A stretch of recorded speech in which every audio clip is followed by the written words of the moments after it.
Good morning. Today is Monday, December 16, 17, 18, 19. I think today's the 19th. But anyway, today's December 19th. And today I was crazy bag lady because I had tons of bags. So this evening, if not this evening, sometime this week in the evening, I'm going to be delivering those 2 bags. And I was like, I am not taking 2 bags. So I stuffed them into one big bag. And then that little thing you see here is my brush and then my work bag. And then on the floor over there, I have a Michael's bag and a Target bag. That was me this morning. I was taking about 6 or 7 different bags out to the car with me. I'm one of those people where if I don't have to, I will not make 2 trips back to the car, especially because I live in an apartment complex. So it's not like my car's right outside the door. I actually have to like go around the building, around some bushes, depending on where I'm parking, obviously. But it's just not the ideal situation where I want to just like climb up the steps, go back down, go around the building, get some more bags. If I can, I'm going to do it all in one haul. So I'm going to go ahead and get ready to leave because there's a lot of people coming out. Hi guys, so I made it into work. I'm so mad. I just realized I forgot to bring in the silver bells. So this is what I managed to bring in today. I remembered to bring in the project case. I'm gonna organize one of my activities into that little project case, and I also brought zip ties I'm gonna be using to tie their desks together because these desks move around like you would think we're playing musical chairs or something. These kids love to move. I ended up bringing this DVD because I noticed one of my students reading the book and I told her that I had the DVD. I'm hoping it works. I'm just going to go ahead and give it to her. She can keep it. But she really loved the book, so I told her that I would give her the DVD that I have. And then here is my breakfast, which I haven't even started, so I'm going to go ahead and start my, this is a coconut caramel macchiato, and then this is a plain bagel with cream cheese. Okay, this is going to be the second attempt for this morning.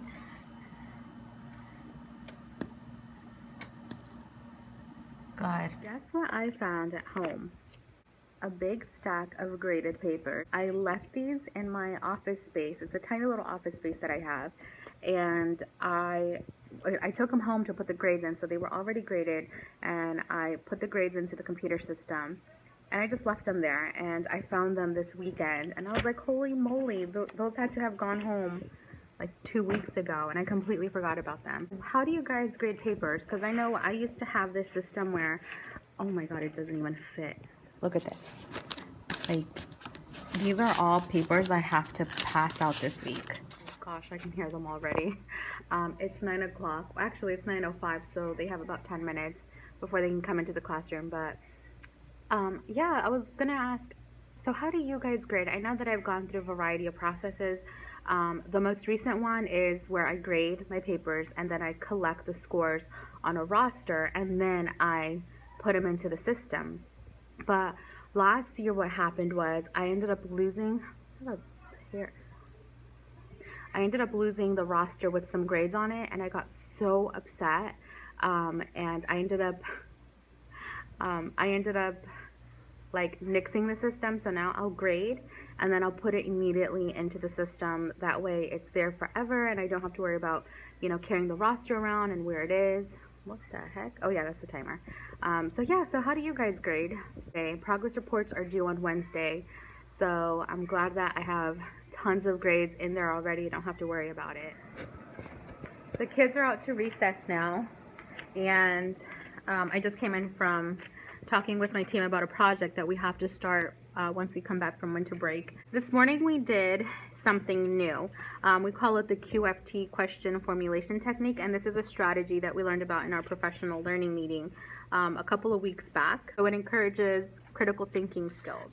So once you have the kids asking questions, you jot all of their questions down just the way they ask them. So what is it trying to say? Is there something important behind the black thing? Is there an equation? Is there an equation behind the black box? So this gave me a lot of information. Like if I'm brand new to the topic, I would then know wow, these kids don't really know a lot of vocabulary, so that's my starting point with them.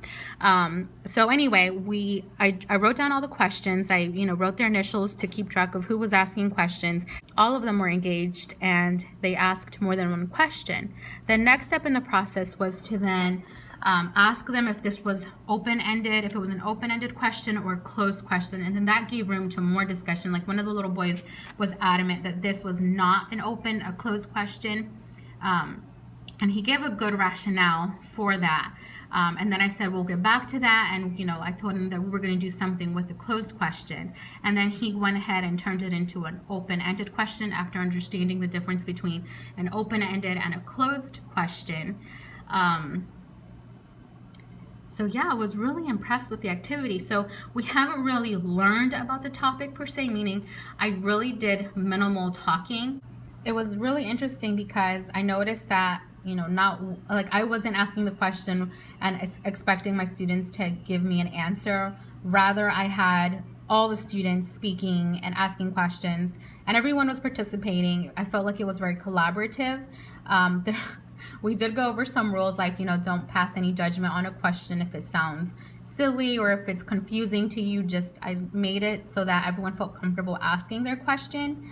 And I realized that, students were already analyzing what the topic was going to be. I mean, they didn't know it because I didn't mention it. I didn't even state the objective. I just showed them the picture and they went right for it. And I really like it because it gives them an opportunity to learn how to form. I noticed how there was that connection between what we're learning and what we've learned in reading about asking questions. We've been focusing a lot on asking thick questions versus those thin questions, and this was like a perfect way to connect that to reading. And we made that connection, and I was like, so remember when I said that rather than asking a thin question, how can you change it to a thick question? And I did give them question starters because I know that that's a struggling point for a lot of students. Once they had those question starters for the thick questions, then the questions started to get deeper because we had to go back and change the closed question to an open question. So I really like that. I really like that they were kind of going back and forth with the new information, like they were trying to figure out what they were learning, and they already have background knowledge with the unit squares and area because we've done that already.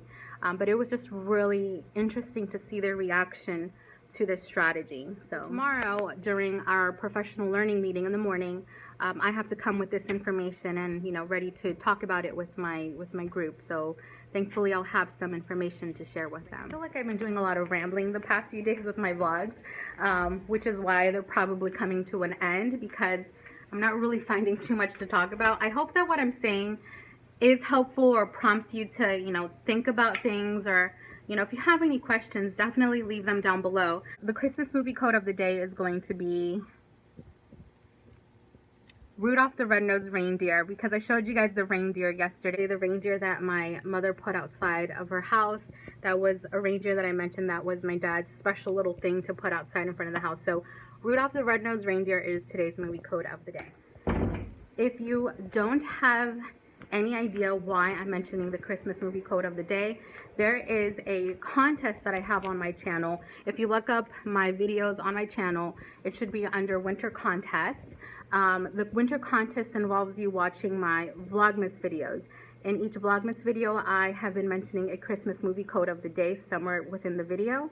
The clips are not more than 10 minutes, so the contest rules are on the video, but yes, you have to keep track of the movie codes, and then you're entering to win. I don't have it with me, but you'll see it in the video. You'll see what the prize is. So if you haven't heard about the contest, go to the video. I'll leave a link down below to this one, to the contest video down below, and you can kind of catch up and see what you have to do to win. I don't have specials today, and I just realized that I'm gonna do keep the quote today, but I have not made my keep the quote.